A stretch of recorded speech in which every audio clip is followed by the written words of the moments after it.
Mini world. ایک خاموش جنگل میں دو بہترین دوست رہتے تھے۔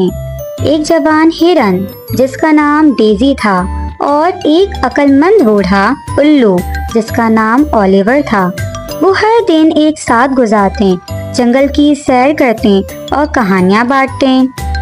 اولیور درختوں کے اوپر اونچی پرواز کرتا اور ڈیزی کو بہترین میدانوں کی طرف رہنمائی کرتا، جبکہ ڈیزی لمبے دنوں اور راتوں میں اولیور کا ساتھ دیتی۔ جیسے جیسے موسم بدلتے گئے، اولیور سست ہوتا گیا۔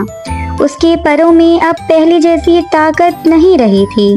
ڈیزی نے دیکھا کہ اس کا دوست اکثر تھک جاتا تھا اور وہ اس کے ساتھ رہتی، اسے آسان جگہوں پر آرام کرنے میں مدد دیتی۔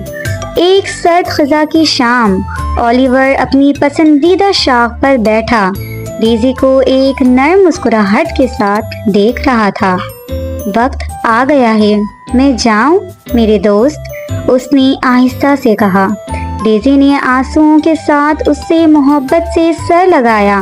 جب اولیور نے آخری بار اپنی آنکھیں بند کی، دل شکستہ ہونے کے باوجود ڈیزی ہمیشہ اولیور کی سکھائی ہوئی باتیں یاد رکھتی اور ان کے رشتے کو ہمیشہ اپنے دل میں سنبھالے رکھتی۔